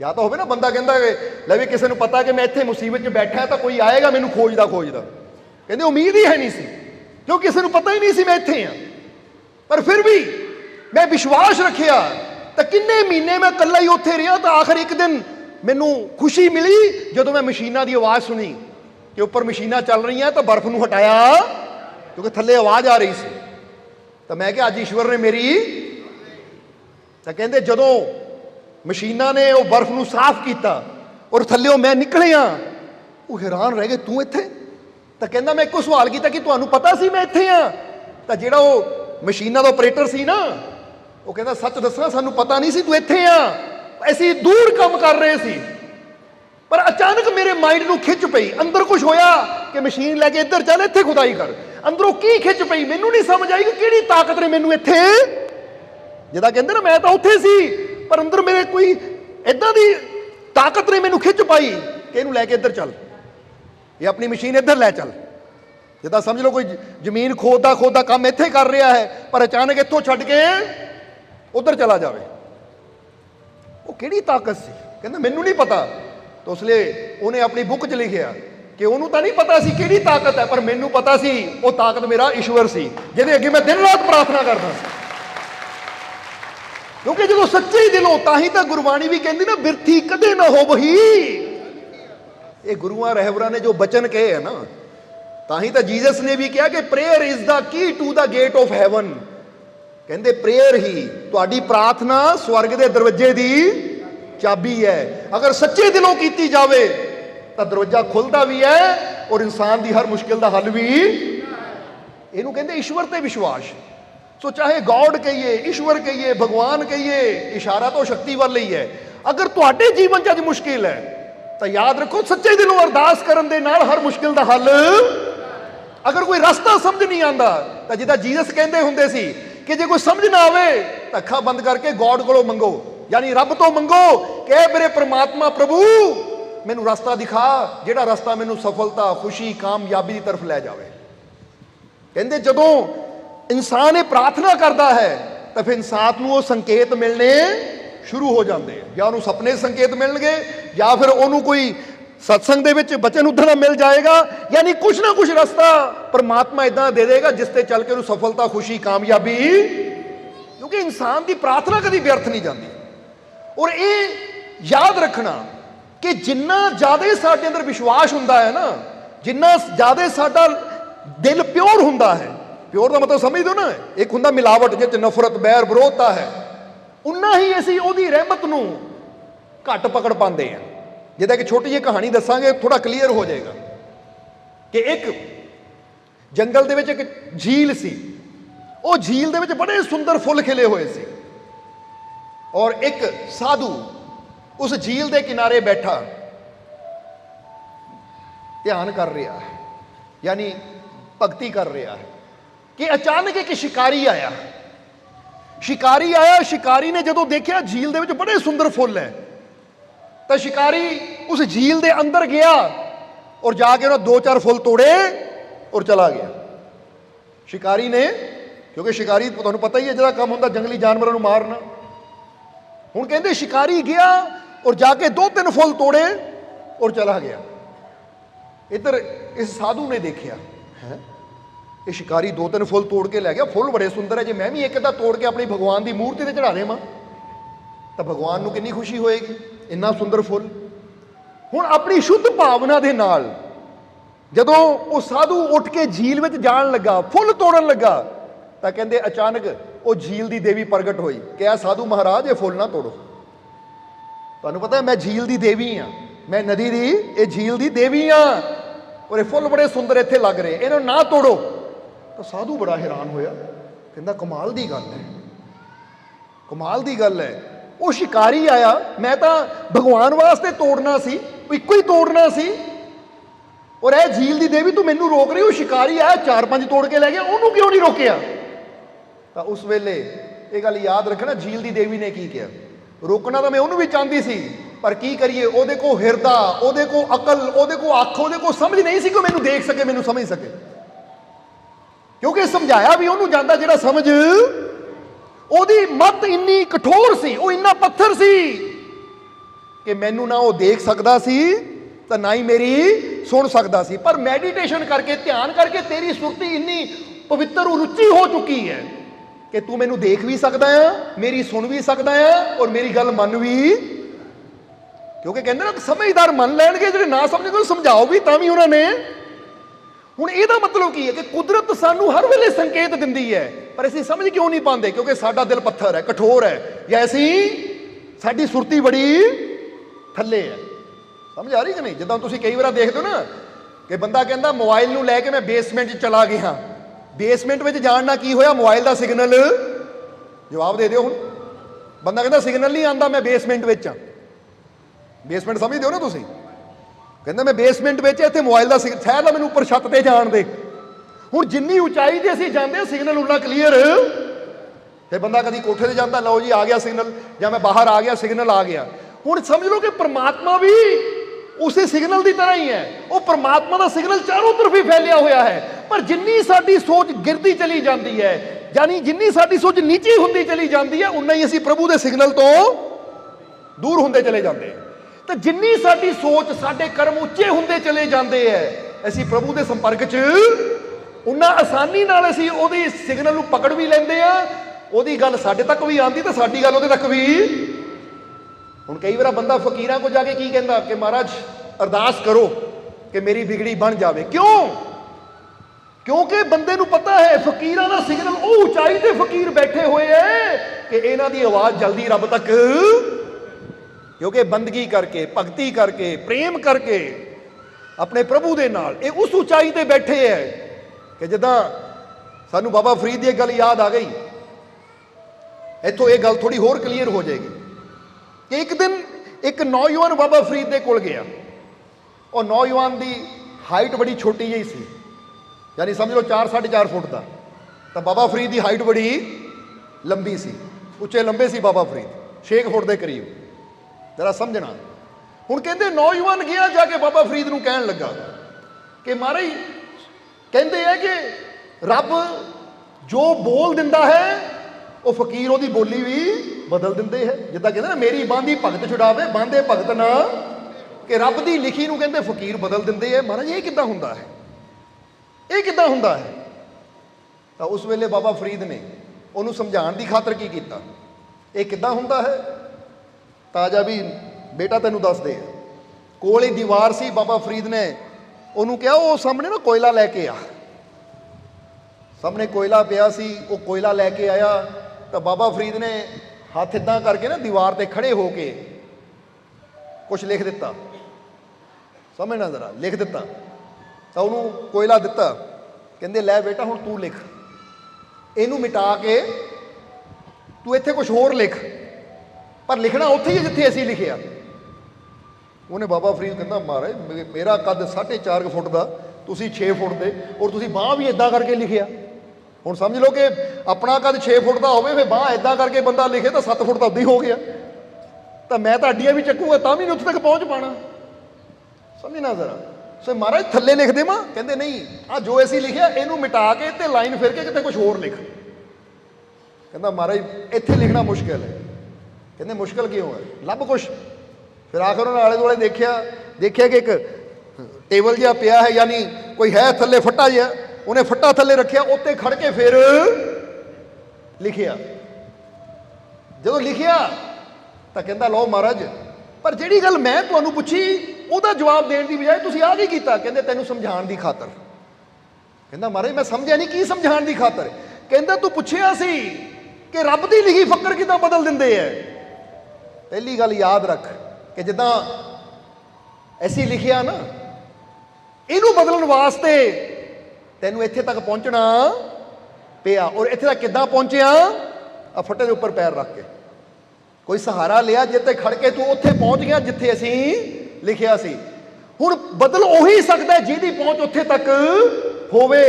वो जिथे बैठा रब लिखदा ना, ये फकीर अपनी बंदगी दे फट्टे ते चढ़ के, फकीर अपनी इबादत दे नाल, अपनी मेहनत दे नाल उस ऊंचाई तक पहुंचदे है और अपने मालिक नाल इश्क इन्ना करदे है, प्यार इन्ना करदे है कि उहदे इश्क दे बजिया रब भी फिर उन्हां दी गल नूं मोड़ नहीं सकदा। वो कहंदे लै प्यारिया फिर जे तू मेरे तक पहुंच गया, मैं तेरा तू, तो हुण तू जो कहेगा वही हुंदा चला जाएगा। इसलिए कहते मेरी बांधी भगत छुड़ावे बांधे भगत ना। इसलिए बाबा फरीद ने की किया सी कि रब दा बन्निया संगलां नाल, फरीदा रब दा बन्निया संगलां नाल फकर आन छुड़ावे। रब दा बन्निया संगलां नाल फकर आन छुड़ावे। ਉਹ ਫਕਰਾਂ ਦਾ ਬੰਨਿਆ ਧਾਗੇ ਨਾਲ ਰੱਬ ਵੀ ਖੋਲ ਨਾ ਪਾਵੇ। ਬਾਬਾ ਫਰੀਦ ਕਹਿੰਦੇ ਫਕਰ ਧਾਗੇ ਨਾਲ ਹੀ ਬੰਨ੍ਹ, ਰੱਬ ਕਹਿੰਦਾ ਮੇਰੇ ਪਿਆਰੇ ਨੇ ਬੰਨ੍ਹ ਦਿੱਤਾ, ਹੁਣ ਮੈਂ ਇਹਨੂੰ ਖੋਲ, ਕਿਉਂਕਿ ਪਿਆਰ ਦਾ ਬੰਧਨ ਹੈ। ਸਮਝਦੇ ਹੋ ਕਿ ਨਹੀਂ? ਤਾਂ ਹੀ ਤਾਂ ਅਸੀਂ ਕਈ ਵਾਰ ਦੱਸਿਆ ਕਿ ਪ੍ਰੇਮ ਦੀ ਸ਼ਕਤੀ ਬੜੀ ਉੱਚੀ ਹੁੰਦੀ ਹੈ। ਕਹਿੰਦੇ प्रेम ही सबसे बड़ी ताकत है क्योंकि इसमें शक्ति है भगवान को झुकाने की, नहीं तो गरीब सुदामा में कहाँ ताकत सी श्री कृष्ण से अपने पैर धुलवाने की। कहते श्री कृष्ण द्वारकाधीश भगवान, पर जो सुदामा उन्होंने महलों च गया तो श्री कृष्ण ने उन्होंने बिठाया भी उच्ची जगह और आप वो पैरों च बह गए, यानी अपने हत्थों नाल उहदे पैर धोते। ये जरा सोचो, एक तो द्वारकाधीश राजे और दूजा भगवान जिन्होंने दुनिया पूजती सी। कहते वो किहड़ी ताकत सी? एक पासे मंगता सुदामा जो दर दर मंगण वाला, श्री कृष्ण ने पैर क्यों धोते? वो कहते प्रेम करके, क्योंकि जिथे प्रेम हुंदा है उथे ना मुमकिन भी मुमकिन हुंदा है, उथे बंदा सोच भी नहीं सकता जो इंसान को मिल सकता है। सो ताही कहा जाता कि अगर असी ਆਪਣੇ ਪ੍ਰਭੂ ਦੇ ਨਾਲ ਪਿਆਰ ਕਰੀਏ, ਉਸ ਤੇ ਵਿਸ਼ਵਾਸ ਕਰੀਏ, ਤਾਂ ਸਾਡੇ ਜੀਵਨ 'ਚ ਵੀ ਜੋ ਅਸੰਭਵ ਹੈ ਸੰਭਵ ਹੁੰਦਾ। ਇਸ ਲਈ ਵਿਸ਼ਵਾਸ ਕਰਨਾ ਸਿੱਖੋ। ਜਿੱਦਾਂ ਦੱਸਿਆ ਕਿ ਉਹਨੇ ਕਿਹਾ ਕਿ ਮੈਂ 5.5 ਮਹੀਨੇ ਬਰਫ਼ ਦੇ ਥੱਲੇ ਬੰਦ ਰਿਹਾ, ਪਰ ਮੈਂ ਇੱਕੋ ਹੀ ਤਾਕਤ ਨੂੰ ਯਾਦ ਕੀਤਾ, ਤਾਂ ਉਸਨੇ ਕਿਸ ਤਰ੍ਹਾਂ ਮੇਰੀ ਮਦਦ ਵਾਸਤੇ ਉਹਨਾਂ ਇਨਸਾਨਾਂ ਨੂੰ ਉੱਥੇ ਭੇਜਿਆ। ਕਹਿੰਦੇ ਉਹ ਵੀ ਸਮਝ ਨਹੀਂ ਪਾਏ। ਇੱਥੋਂ ਕੀ ਪਤਾ ਲੱਗਦਾ ਕਿ ਅੱਜ ਤੁਸੀਂ ਆਪਣੇ ਪ੍ਰਭੂ ਤੇ ਵਿਸ਼ਵਾਸ ਰੱਖਦੇ ਹੋ, ਉਸ ਮਾਲਿਕ ਤੇ ਵਿਸ਼ਵਾਸ ਰੱਖਦੇ ਹੋ, ਤਾਂ ਉਹਦੀ ਰਹਿਮਤ ਨੇ ਕਿੱਦਾਂ ਆਉਣਾ ਤੁਹਾਡੀ ਮਦਦ ਕਰਨ ਵਾਸਤੇ, ਇਹ ਤੁਸੀਂ ਵੀ ਸਮਝ। ਇਸ ਲਈ ਕਹਿੰਦੇ ਨਾ, ਯੂੰ ਤੋਂ ਕਿਆ ਕਿਆ ਨਜ਼ਰ ਨਹੀਂ ਆਤਾ ਕੋਈ ਤੁਮਸਾ, ਝੋਲੀਆਂ ਸਭ ਕੀ ਭਰਤੀ ਜਾਤੀ ਹੈ ਦੇਣੇ ਵਾਲਾ ਨਜ਼ਰ। ਸੇ ਵਿਸ਼ਵਾਸ ਰੱਖਣਾ ਪੈਂਦਾ ਹੈ। ਅਸੰਭਵ ਵੀ ਸੰਭਵ ਹੁੰਦਾ ਫਕੀਰਾਂ ਦੇ ਕੋਲ ਜਾ ਕੇ। ਸਾਨੂੰ ਹਜ਼ੂਰ ਦੇ ਜੀਵਨ ਦਾ ਇੱਕ ਬੜਾ ਪਿਆਰਾ ਕਿੱਸਾ ਯਾਦ ਆ ਗਿਆ ਕਿ ਇੱਕ ਮਸਜਿਦ ਦਾ ਮੁੱਲਾ ਸੀ ਜਿਹਦਾ ਕੰਮ ਸੀ ਨਮਾਜ਼ ਪੜ੍ਹਾਉਣਾ। ਹੁਣ ਉਹ ਮੁੱਲਾ ਦੀ ਇੱਕ ਬੇਟੀ ਜੋ ਬਚਪਨ 'ਚ ਹੀ ਕਿਤੇ ਗਾਇਬ ਹੋ ਗਈ, ਯਾਨੀ ਮੇਲੇ ਵਿੱਚ ਗਏ ਸੀ ਤਾਂ ਜਿੱਥੇ ਬੱਚੀ ਮੁੜ ਕੇ ਮਿਲੀ ਨਹੀਂ ਉਹਨਾਂ ਨੂੰ, ਤਾਂ ਮੁੱਲਾ ਬੜਾ ਪਰੇਸ਼ਾਨ ਸੀ। ਕਈ ਸਾਲ ਹੋ ਗਏ ਸੀ ਉਹਨੂੰ ਲੱਭਦੇ ਨੂੰ, ਪਰ ਉਹਨੂੰ ਆਪਣੀ ਬੱਚੀ ਨਹੀਂ ਮਿਲੀ। ਯਾਨੀ ਉਸ ਵੇਲੇ ਬੱਚੀ ਦੀ ਉਮਰ ਕੋਈ 12 ਕੁ ਸਾਲ ਦੀ ਸੀ ਜਦੋਂ ਗਾਇਬ ਹੋ ਗਈ, ਔਰ ਅੱਜ 6 ਸਾਲ ਹੋ ਗਏ ਪਰ ਉਹਨੂੰ ਆਪਣੀ ਬੱਚੀ। ਤਾਂ ਜਦੋਂ ਬੜਾ ਪਰੇਸ਼ਾਨ ਹੈ ਕਿ ਮੇਰੀ ਬੱਚੀ ਦਾ ਪਤਾ ਨਹੀਂ ਕੀ ਹੋਣਾ ਹੈ, ਕਿੱਥੇ ਹੋਏਗੀ, ਕਿੱਦਾਂ ਹੋਏਗੀ, ਤਾਂ ਕਹਿੰਦੇ ਫਿਰ ਕਿਸੇ ਨੇ ਕਿਹਾ ਕਿ ਮੁੱਲਾ ਜੀ ਇੱਕ ਵਾਰ ਹਜ਼ੂਰ ਗੌਸ ਦੇ ਕੋਲ ਜਾ ਕੇ ਦੇਖ ਲਓ, ਕਿਉਂਕਿ ਕਹਿੰਦੇ ਆ ਕਿ ਫਕੀਰਾਂ ਦੇ ਦਰ ਤੇ ਜਾਣ ਨਾਲ ਮੁਸ਼ਕਿਲਾਂ ਦੇ ਹੱਲ ਮਿਲ ਜਾਂਦੇ ਹੈ। ਤਾਂ ਜਦੋਂ ਉਹ ਮੁੱਲਾ ਜੀ ਗਏ ਹਜ਼ੂਰ ਦੇ ਕੋਲ ਔਰ ਜਾ ਕੇ ਬੇਨਤੀ ਕੀਤੀ ਕਿ ਹਜ਼ੂਰ ਮੇਰੀ ਬੇਟੀ ਜੋ 6 ਸਾਲ ਤੋਂ ਮੈਨੂੰ ਮਿਲ ਨਹੀਂ ਰਹੀ, ਇੱਕੋ ਹੀ ਮੇਰੀ ਬੇਟੀ ਸੀ, ਔਰ ਉਹਦੀ ਯਾਦ ਮੈਨੂੰ ਬੜਾ ਤੜਫਾਉਂਦੀ ਹੈ। ਮੈਂ ਹਰ ਵੇਲੇ ਬੱਚੀ ਬਾਰੇ ਸੋਚਦਾ ਕਿ ਪਤਾ ਨਹੀਂ ਮੇਰੀ ਬੱਚੀ ਕਿਹੜੇ ਹਾਲਾਤਾਂ 'ਚ ਕਿੱਥੇ ਹੋਏਗੀ, ਮੈਂ ਬੜਾ ਪਰੇਸ਼ਾਨ ਹਾਂ। ਤਾਂ ਉਸ ਵੇਲੇ ਫਿਰ ਹਜ਼ੂਰ ਨੇ ਪਤਾ ਕੀ ਕਿਹਾ ਕਿ ਮੁੱਲਾ ਜੀ ਤੁਸੀਂ ਇਸ ਤਰ੍ਹਾਂ ਕਰੋ, ਇੱਥੋਂ ਦੂਰ ਨਾ ਜ਼ਰਾ ਹੁਣ ਸਮਝਣਾ ਕਿ ਫਕੀਰਾਂ ਦਾ ਹੁਕਮ ਕੀ ਹੁੰਦਾ ਹੈ। ਉਹ ਕਹਿੰਦੇ ਇੱਥੋਂ ਦੂਰ ਇੱਕ ਛੋਟਾ ਜਿਹਾ ਸ਼ਹਿਰ ਹੈ, ਉਸ ਸ਼ਹਿਰ ਤੇ ਇੱਕ ਤਵਾਇਫ ਰਹਿੰਦੀ ਹੈ, ਜਾਓ ਕੱਲ ਦੀ ਰਾਤ ਉਹਦੇ ਕੋਠੇ ਤੇ ਬਿਤਾਓ। ਉਹ ਬੜਾ ਹੈਰਾਨ ਹੋਇਆ ਮੁੱਲਾ, ਮੈਂ ਮੁੱਲਾ ਮਸਜਿਦ ਵਿੱਚ ਨਮਾਜ਼ਾਂ ਪੜ੍ਹਨ ਵਾਲਾ, ਮੈਨੂੰ ਹਜ਼ੂਰ ਕਹਿ ਰਿਹਾ ਤਵਾਇਫ ਦੇ ਕੋਠੇ ਤੇ ਜਾਣ ਨੂੰ। ਜਦੋਂ ਨਾਲ ਜਿਹੜਾ ਸਾਥੀ ਗਿਆ ਸੀ ਨਾ ਮੁੱਲਾ ਜੀ ਦੇ, ਤਾਂ ਉਹਨੇ ਮੁੱਲਾ ਜੀ ਨੂੰ ਕਿਹਾ ਅਗਰ ਹਜ਼ੂਰ ਦਾ ਹੁਕਮ ਹੋਇਆ ਤਾਂ ਮੁੱਲਾ ਜੀ ਜਾਣਾ ਜ਼ਰੂਰ ਚਾਹੀਦਾ ਹੈ, ਕਿਉਂਕਿ ਫਕੀਰਾਂ ਦੇ ਹੁਕਮ ਵਿੱਚ ਕੋਈ ਨਾ ਕੋਈ ਰਾਜ਼ ਹੁੰਦਾ ਹੈ, ਕੋਈ ਰਮਜ਼ ਹੁੰਦੀ ਹੈ। ਹੁਣ ਕਹਿੰਦੇ ਉਹ ਮੁੱਲਾ ਜੀ ਨੂੰ ਨਾਲ ਲੈ ਕੇ ਉਹ ਸਾਥੀ ਜਿਹੜੇ ਸ਼ਹਿਰ ਵਿੱਚ ਹਜ਼ੂਰ ਨੇ ਦੱਸਿਆ ਸੀ ਉੱਥੇ ਪਹੁੰਚ ਗਿਆ, ਔਰ ਉਹ ਤਵਾਇਫ ਦੇ, ਕਿਉਂਕਿ ਸ਼ਾਮ ਨੂੰ ਮਹਿਫਿਲ ਲੱਗਦੀ ਹੁੰਦੀ ਸੀ, ਦੂਰੋਂ ਦੂਰੋਂ ਨਵਾਬ ਆਉਂਦੇ ਸੀ ਜੋ ਉਹਦਾ ਨਾਚ ਰੰਗ ਤਮਾਸ਼ਾ ਦੇਖਣ ਵਾਸਤੇ। ਤਾਂ ਜਦੋਂ ਤਵਾਇਫ ਦੇ ਕੋਠੇ ਤੇ ਮੁੱਲਾ ਜੀ ਬੈਠੇ, ਮੂੰਹ ਢੱਕ ਕੇ ਬੈਠੇ, ਕੋਈ ਦੇਖ ਹੀ ਨਾ ਲਵੇ ਕਿ ਇੱਕ ਮੁੱਲਾ ਨਮਾਜ਼ ਪੜ੍ਹਨ ਵਾਲਾ ਤਵਾਇਫ ਦੇ ਕੋਠੇ ਤੇ ਕੀ ਕਰ ਰਿਹਾ ਹੈ। ਸੋ ਹਜ਼ੂਰ ਦਾ ਹੁਕਮ ਹੋਇਆ, ਜਦੋਂ ਉੱਥੇ ਮੂੰਹ ਢੱਕ ਕੇ ਆਪਣੇ ਸਾਥੀ ਦੇ ਨਾਲ ਗਿਆ ਤਾਂ ਬੈਠਾ ਹੈ, ਤਵਾਇਫ ਮੁਜਰਾ ਕਰ ਰਹੀ ਹੈ, ਤਾਂ ਦੇਖਿਆ ਕਿ ਤਵਾਇਫ ਦੀਆਂ ਦਾਸੀਆਂ ਹੈ ਜਿਹੜੀਆਂ ਹੱਥਾਂ 'ਚ ਥਾਲ ਲੈ ਕੇ ਉਹਦੇ 'ਚ ਸ਼ਰਬਤ ਦੇ ਗਲਾਸ ਰੱਖੇ ਹੋਏ ਹੈ, ਜੋ ਆਇਆ ਹੋਇਆ ਅਤਿਥੀਆਂ ਨੂੰ, ਜੋ ਵੀ ਉੱਥੇ ਆਏ ਸਭ ਨੂੰ ਦੇ ਰਹੇ ਹੈ। ਹੁਣ ਇੱਕ ਲੜਕੀ ਆਈ, ਉਹਦੇ ਹੱਥ 'ਚ ਵੀ ਥਾਲੀ ਹੈ, ਸ਼ਰਬਤ ਦੇ ਗਲਾਸ ਹੈ। ਜਦੋਂ ਮੁੱਲਾ ਜੀ ਦੇ ਸਾਹਮਣੇ ਆਈ ਤਾਂ ਮੁੱਲਾ ਜੀ ਨੇ ਗਲਾਸ ਚੱਕਣ ਵਾਸਤੇ ਜਦੋਂ ਉਹਦਾ ਚਿਹਰਾ ਦੇਖਿਆ ਤਾਂ ਦੇਖ ਕੇ ਹੈਰਾਨ ਰਹਿ ਗਏ, ਇਹ ਤਾਂ ਮੁੱਲਾ ਜੀ ਦੀ ਬੇਟੀ ਸੀ। ਸਮਝਣਾ ਜ਼ਰਾ, ਮੁੱਲਾ ਜੀ ਦੀ। ਤਾਂ ਮੁੱਲਾ ਜੀ ਨੇ ਪੁੱਛਿਆ ਬੇਟਾ ਤੇਰਾ ਨਾਮ ਕੀ ਹੈ, ਕਿਉਂਕਿ 12 ਸਾਲ ਔਰ 6 ਸਾਲ ਹੋ ਗਏ, ਹੁਣ 18 ਸਾਲ ਦੀ ਉਮਰ, ਪਰ ਚਿਹਰਾ ਥੋੜਾ ਪਹਿਚਾਣਿਆ। ਤੇ ਜਦੋਂ ਬੇਟੀ ਨੇ ਜਾਨੀ ਲੜਕੀ ਨੇ ਨਾਮ ਦੱਸਿਆ ਆਪਣਾ, ਤਾਂ ਉਸ ਵੇਲੇ ਮੁੱਲਾ ਜੀ ਪਹਿਚਾਣ ਕੇ ਤਾਂ ਮੇਰੀ ਬੇਟੀ ਹੈ। ਤਾਂ ਕਹਿੰਦੇ ਫਿਰ ਮੁੱਲਾ ਜੀ ਦੀ ਅੱਖਾਂ 'ਚ ਪਾਣੀ ਆ ਗਿਆ ਕਿ ਮੈਂ ਤਾਂ ਸ਼ੱਕ ਕਰ ਰਿਹਾ ਸੀ ਕਿ ਹਜ਼ੂਰ ਨੇ ਮੈਨੂੰ ਕਿੱਥੇ ਭੇਜ ਦਿੱਤਾ, ਪਰ ਇਹ ਨਹੀਂ ਪਤਾ ਕਿ ਉਹਨਾਂ ਨੇ ਮੇਰੀ ਵਿਛੜੀ ਹੋਈ ਬੇਟੀ ਨੂੰ ਮਿਲਾਉਣ ਵਾਸਤੇ ਮੈਨੂੰ ਹੁਕਮ ਲਾਇਆ ਸੀ ਕਿ ਮੁੱਲਾ ਜੀ ਉੱਥੇ ਚਲੇ ਜਾਓ, ਕਿਉਂਕਿ ਫਕੀਰ ਹੀ ਜਾਣਦੇ ਕਿੱਥੇ ਜਾ ਕੇ ਸਾਡੀ ਝੋਲੀ ਖੁਸ਼ੀਆਂ ਨਾਲ। ਤਾਂ ਫਿਰ ਮੁੱਲਾ ਜੀ ਕਹਿੰਦੇ ਗੱਲਬਾਤ ਕਰਕੇ ਆਪਣੀ ਬੇਟੀ ਨੂੰ ਵਿਛੜੀ ਹੋਈ ਨੂੰ ਲੈ ਕੇ ਆਪਣੇ ਘਰ ਆਏ, ਔਰ ਆ ਕੇ ਸਭ ਤੋਂ ਪਹਿਲਾਂ ਉਹਨਾਂ ਨੇ ਹਜ਼ੂਰ ਦਾ ਸ਼ੁਕਰੀਆ ਕੀਤਾ। ਸੋ ਦੱਸਿਆ ਕੀ ਜਾਂਦਾ ਹੈ, ਇਸ ਕਹਾਣੀ ਤੋਂ ਕੀ ਪਤਾ ਲੱਗਦਾ ਹੈ ਕਿ ਅਗਰ ਇਨਸਾਨ ਫਕੀਰਾਂ ਦੇ ਹੁਕਮ ਦੇ ਅੰਦਰ ਚੱਲਦਾ ਹੈ ਤਾਂ ਉਹਨਾਂ ਦੇ ਹੁਕਮ ਅੰਦਰ ਚੱਲ ਕੇ ਇਨਸਾਨ ਦੇ ਜੀਵਨ 'ਚ ਕਿੱਦਾਂ ਖੁਸ਼ੀ ਆ ਜਾਣੀ ਹੈ, ਕਿੱਦਾਂ ਇਨਸਾਨ ਦਾ ਵਿਛੜਿਆਂ ਨਾਲ ਮੇਲ ਹੋ ਜਾਣਾ ਹੈ, ਇਹ ਤਾਂ ਕਹਿੰਦੇ ਨਾ ਉਹ ਫਕੀਰ ਜਾਣਦਾ ਜਾਂ ਰੱਬ ਜਾਣਦਾ ਹੈ। ਸੋ ਇਨਸਾਨ ਦਾ ਫਰਜ਼ ਹੁੰਦਾ ਹੈ ਕਿ ਬਸ ਵਿਸ਼ਵਾਸ ਦੇ ਨਾਲ ਜੋ ਇਸ਼ਾਰਾ ਹੋਵੇ ਉਸ ਇਸ਼ਾਰੇ ਤੇ ਵਾਧਾ ਚਲਾ ਜਾਵੇ, ਤਾਂ ਫਿਰ ਇਨਸਾਨ ਨੂੰ ਨਾਕਾਮੀ ਕਦੀ ਨਹੀਂ ਮਿਲਦੀ, ਬਲਕਿ ਹਰ ਖੁਸ਼ੀ ਇਨਸਾਨ ਦੇ ਜੀਵਨ 'ਚ ਆਉਂਦੀ ਚਲੀ ਜਾਂਦੀ ਹੈ।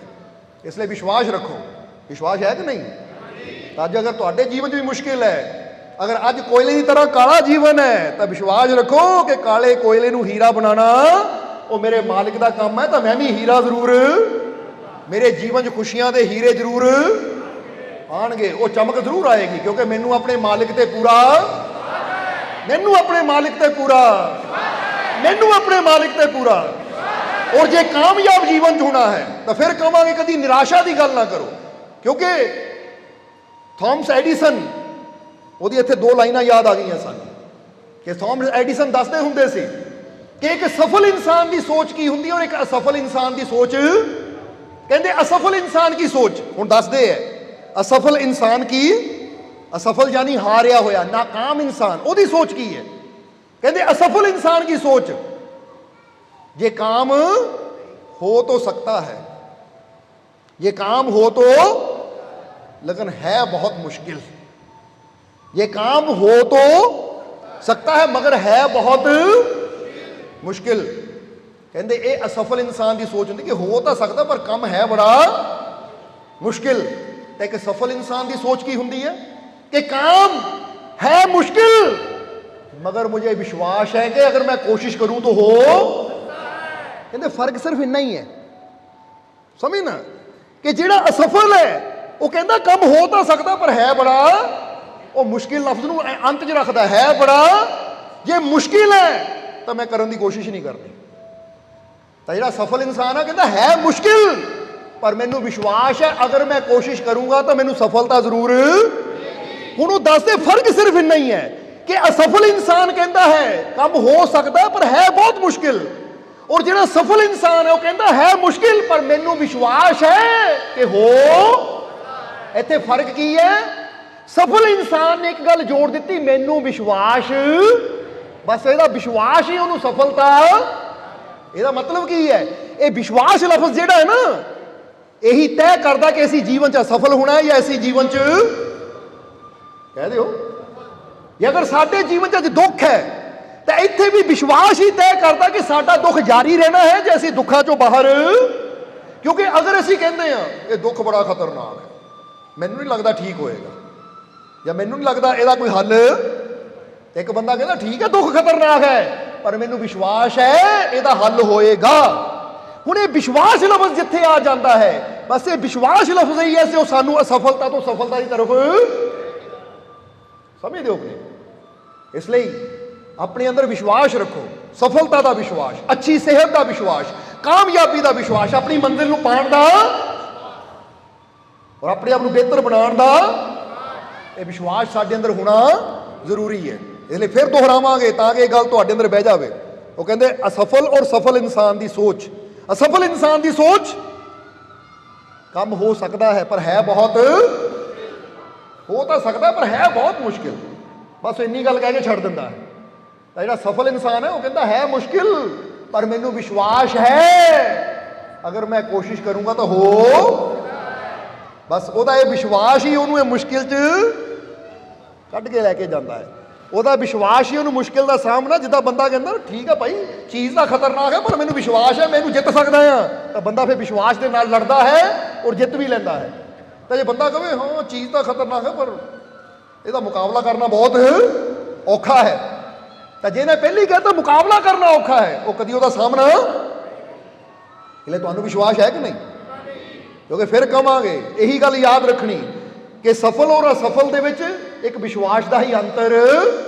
ਜਿਹਨੇ ਵਿਸ਼ਵਾਸ ਕਰ ਲਿਆ ਕਿ ਹੋ ਸਕਦਾ ਹੈ ਹੋਏਗਾ, ਮੈਨੂੰ ਯਕੀਨ ਹੈ ਕਿਉਂਕਿ ਮੇਰਾ ਰੱਬ ਮੇਰਾ ਮਾਲਿਕ ਮੇਰੇ, ਫਿਰ ਉਹਦਾ ਹੁੰਦਾ ਹੈ। ਤਾਂ ਜਿਹਨੂੰ ਯਕੀਨ ਹੀ ਹੈ ਨਹੀਂ, ਜਿਹੜਾ ਕਹਿੰਦਾ ਮੁਸ਼ਕਿਲ ਹੀ ਹੈ ਔਰ ਫਿਰ ਉਹਦੇ ਵਾਸਤੇ ਮੁਸ਼ਕਿਲ ਹੀ ਰਹਿ ਜਾਂਦਾ ਹੈ, ਉਹ ਫਿਰ ਕਦੀ ਨਿਕਲ ਹੀ ਨਹੀਂ ਪਾਉਂਦਾ ਉਸ ਮੁਸ਼ਕਿਲ ਤੋਂ। ਇਸ ਲਈ ਵਿਸ਼ਵਾਸ ਦੀ ਇਹ ਸ਼ਕਤੀ ਹੈ।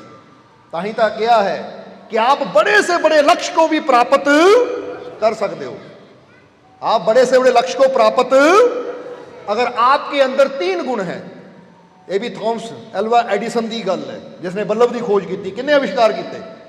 वो कहते आप बड़े से बड़े लक्ष्य को प्राप्त कर सकते हो अगर आपके अंदर ये 3 गुण हैं। और 3 गुण किहड़े दसे? पहला दसिया ज्ञान, समझ हो, और दूसरा दसिया दृढ़ संकल्प, और तीसरा दसिया मेहनत करने का जनून। किहड़े किहड़े 3 गुण? कहते तुसी बड़े तो बड़े लक्ष्य को भी प्राप्त अगर तुहाडे अंदर पहला ज्ञान, दूसरा दृढ़ संकल्प और तीसरा मेहनत करने का जनून। क्योंकि इनू एक शेर दे विच कहना होवे तो असीं इदां कह सकते हाँ कि कुछ पाने का जनून अगर तेरे खून की तासीर में है, कुछ पाने का जनून अगर तेरे खून की तासीर में है तो क्या फर्क पड़ता है क्या लिखा तकदीर में है। की फर्क पड़ता है? और बंदा किसी को हाथ दिखाना नहीं चाहता, देखियो मेरी तकदीर च चीज़ लिखी है कि नहीं। वो कहते दिखाना ही नहीं है क्योंकि मेरे खून च ही तासीर है, ये चीज़ को पाना है तो पाना, ये चीज़ तक पहुँचना तो पहुँचना, जे अंदर ही ये तासीर है, ये जनून है, तो फिर हत्थों को दिखाने च टाइम क्यों खराब करिए, फिर तो मेहनत करिए। समझ आ रही कि नहीं? इसलिए ये 3 चीज़ां, ज्ञान, क्योंकि किसी चीज़ को पाना है तो पहले उसका ज्ञान भी होना चाहिए है। समझ दो कि जिदा समझ लो किसी मंजिल तक जाना तो मंजिल का ज्ञान भी होना चाहिए है कि उहदे तक रास्ता किहड़ा जाता है, किहड़े रास्ते चल के मैं मंजिल तक पहुँच सकता है। ताही तो एक बड़े कामयाब बिजनेसमैन रतन टाटा होए है, उन्होंने एक सवाल पूछा अपने कर्मचारियों को। वो कहते किसी भी मंजिल तक जाने वास्ते सब तो पहला किहड़ी चीज़ होनी जरूरी है? सारे चुप, जरा गौर करना। कहते किसी भी मंजिल को पाने वास्ते सब तो पहला किहड़ी चीज़ होनी जरूरी है? तो उस वेले वो कहते जो सारे चुप है सोच रहे हैं, वो कहते कमाल की गल है, सब तो पहला साडे को मैप होना जरूरी है कि जिहड़ी मंजिल तक पहुंचना रास्ता किहड़ा जाता है। और जो रास्ते का पता लग गया ना तो फिर इंसान आप ही देखना, अगर ये रास्ता है तो जिदा हम फर्ज करो बंदे पता मैं दिल्ली जाना, आ रास्ता है तो रास्ते जाता की है, रास्ते मैनू किहड़ी चीज़ की जरूरत है, इनू कहते ज्ञान, इनू कहते समझ। सो किसी चीज़ को पाना है तो पहला उसका ज्ञान होना और फिर दृढ़ संकल्प होना जरूरी है कि पता लग गया आ चीज़ को पाना है, मैनू ज्ञान तो हो गया, हुण मैं ये संकल्प करदा कि इनू पाने विच मेरे रास्ते जिन्नियां मर्जी मुश्किल आन, कोई भी प्रॉब्लम आवे, किसी तरह की रुकावट आवे, मैं रुकना, मैं हार, बस मैं बढ़ते जाना अगे, मैं कोशिश करते जाना है। ये दृढ़ संकल्प होंदा है। ताही तो कहते जिन्होंने संकल्प दृढ़ होंदा है ना, जे रास्ते ठोकर लग के गिरते भी है तो दोबारा फिर उठते हैं। समझते हो कि नहीं? ताही तो स्वामी विवेकानंद जी कहते हैं कि अपने लक्ष्य को पाने के लिए खड़े हो तो एक पेड़ की तरह, अपने लक्ष्य को पाने के लिए खड़े होना तो एक पेड़ की तरह, और अगर गिरना तो एक बीज की तरह, ताकि दोबारा उगकर वो फिर अपने लक्ष्य के लिए खड़ा हो सके। वो कहते अपने लक्ष्य को पाने लिए अगर खड़े हो ना, एक पेड़ की तरह खड़े हो, और जे गिरना है तो फिर एक बीज की तरह गिरो, ताकि वो दोबारा फिर उग के अपने लक्ष्य वास्ते मेहनत कर सके, खड़ा हो सके। ये दसना की चाहते हैं कि तुसी लक्ष्य को पाना है तो रास्ते कई ठोकर आएंगियां, कई बार गिरोगे, पर निराश नहीं होना, दोबारा कोशिश करो, उठो और फिर बढ़ो। और जेड़ा बार बार कोशिश करता है उन्होंने फिर सफलता भी जरूर, और उम्मीद है कि हम तुसी भी ये समझ लिया होगा कि असी जीवन कभी हार, इसलिए हम टाइम भी काफ़ी हो गया, सो सत्संग समाप्ति वाल लैके चलीए। पर इतने लास्ट गल एक होर कह लीए, ये भी एडिसन की गल याद आ गई कि मैं तब तक हार नहीं मानता जब तक मैं वो हासिल नहीं कर लेता जो मैं पाना चाहता हूं। क्योंकि 10,000 बार कोशिश की सी बल्लभ बनाने की, कहते 10,000 तो भी ज़्यादा बार असफल होए सी, पर उन्होंने हार, वो कहते मैं तब तक हार नहीं मानता जब तक मैं वो हासिल नहीं कर लेता जो मैं पाना। हुण ऐसे इंसान की जो सोच होवे तो फिर कोई रोक सकता है उसको? अगर अज इंसान माड़ी माड़ी तकलीफ नूं देख के, रुकावट नूं देख के हौसला ढा के निराश होके बह जावे तो फिर सानू साडी मंजिल कदी समझदे हो कि नहीं? इसलिए अपनी सोच नूं बड़ा रखना, अपनी सोच नूं विश्वास वाली रखना कि हर मुश्किल चों, हर परेशानी चों बचाने वाली ताकत वो मेरा मालिक मेरे। इसलिए निराश तो कदी नहीं होना, ना दुखा नूं देख के, ना रस्ते दी रुकावटां नूं देख के, ना बुरे हालातां नूं देख के। बस ये विश्वास रखना कि हालात जैसे मर्जी है, इन्हां हालातां नूं बदलण वाला वो मेरा मालिक मेरे। सो आओ फिर हुण आखिरले वचनां 'च पूरे विश्वास ना कह दईए कि मैनू अपने मालिक ते पूरा, मैनू अपने मालिक ते पूरा, मैनू अपने मालिक ते पूरा। मेरी हर मुश्किल दा हल, मेरी हर मुश्किल दा हल, मेरी हर मुश्किल दा हल, क्योंकि हल करने वाला मेरा मालिक मेरे, मेरा मालिक मेरे, मेरा मालिक मेरे।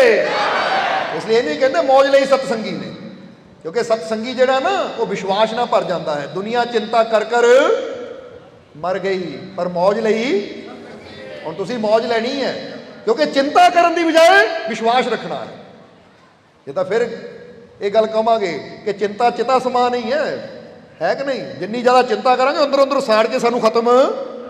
हुण सोचो अगर वो इंसान जिहड़ा बर्फ के थल्ले दबिया सी चिंता करता है, पता नहीं मैं बचना कि नहीं बचना, मेरा की बनना है, कित्थे किसी ने की आना, मैं तो बर्फ के थल्ले दब गया, किसी को खबर नहीं है, हुण तो मर गया। अगर वो हिम्मत हौसला आस ही छड़ दिंदा तो फिर थोड़े दिनों च ही उन्हें, पर वो दसदा विश्वास सी मैनू कि जे ईश्वर ने इन्ने तूफान च मैनू बचाया है ना, तो इत्थों कड्ढेगा भी मैनू जरूर, क्योंकि वही शक्ति है जिहड़ी मेरी रक्षा कर रही है। क्योंकि उन्हें एक गल ये भी लिखी सी कि जे मैं माँ के गर्भ च 9 महीने कल्ला सी, उत्थे मैनू उसने बचाया, उत्थों मैनू सही सलामत दुनिया ते लियाया, तो इत्थों भी मैनू वो ताकत जरूर बचाएगी। बस यही विश्वास तुसीं भी रखना है, समझदे हो कि नहीं। बस वो सीन नूं याद कर लिया करो जिहदा बंदा कहे किद्दां आएगा, किद्दां बचाएगा। भाई जदों माँ के गर्भ सी कित्थों आया सी, खाना कित्थों आ रहा सी, पानी कित्थों आ रहा सी, भोजन कित्थों आ रहा सी, मैनूं तां पता भी नहीं। जित्थों मेरा रब मैनू, माँ नूं भी नहीं पता हुंदा बच्चे नूं जा कित्थों रहा सब कुछ, समझदे हो कि नहीं। इसलिए इत्थों फिर बंदे नूं हुंदा है कि जिहड़ा उत्थे मेरी संभाल कर सकदा तो हुण भी मेरी संभाल, क्योंकि जिंदगी देण वाला दाता मेरे, मेरी हर मुश्किल दा हल, क्योंकि हल करने वाला मेरा मालिक मेरे। इसलिए ये विश्वास तुहानूं बहुत अगे लैके जाएगा। सो कोई भी कर्म करना ईश्वर दे विश्वास ना करना है, अपने मालिक दे यकीन ना करना है। क्योंकि जिद्दां मदर ट्रैसा की गल दसी, दोबारा दसांगे, याद रखना जांदे जांदे, वो कहंदे 2 पैसे नाल मैं कुछ नहीं कर सकती, 2 पैसे नाल कुछ नहीं हो सकता। गल सही है, पर ये 2 पैसे और ईश्वर दे विश्वास नाल बहुत कुछ हो सकता है। इसलिए तुसीं भी यही जीवन च रखना।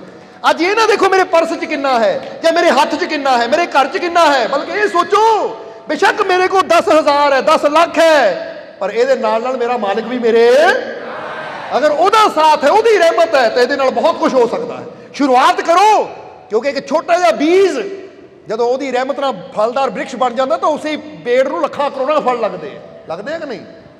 इस करके सिर्फ एक बीज नूं एक छोटा ना समझो, ये सोचो ये छोटा बीज अगर ओदी रहमत नाल वृक्ष बन जाए तो एक छोटा जिहा बीज पूरी दुनिया नूं पेड़ां नाल भर सकता है।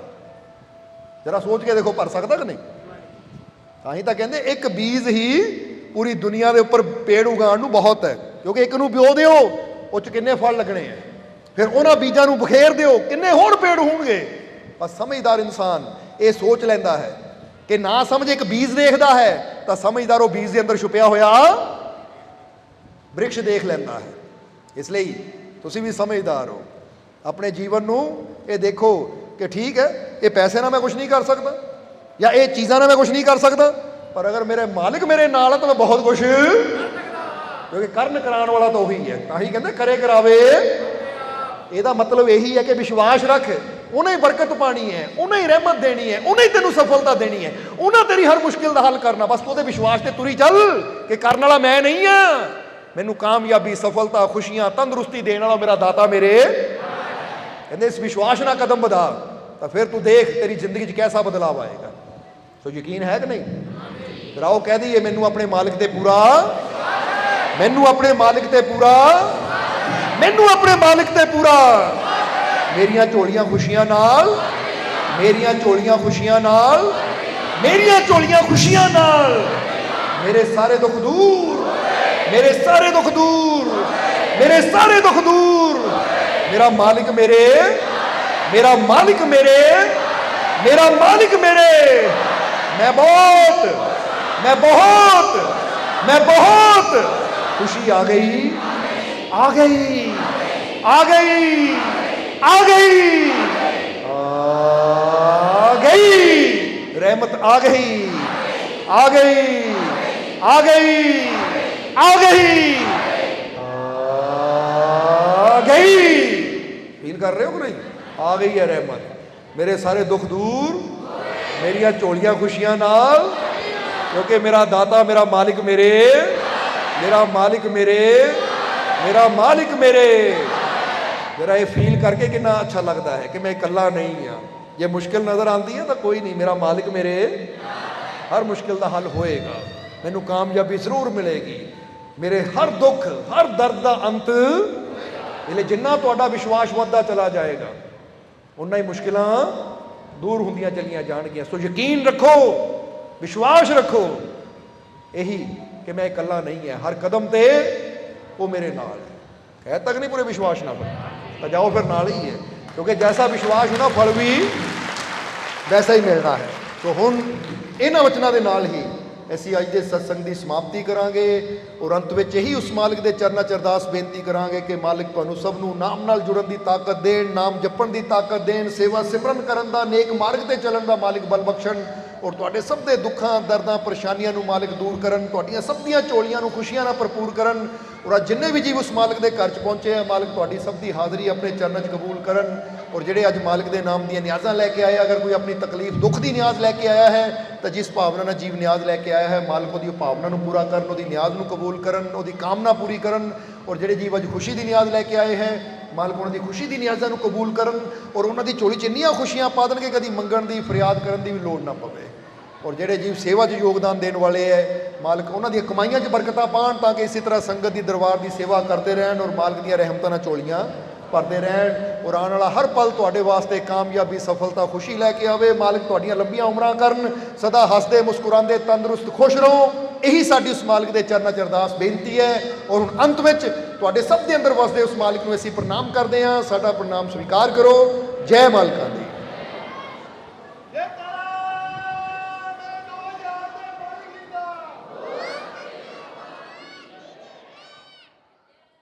वीडियो अच्छी लगी हो तो कृपया इसे शेयर जरूर करें।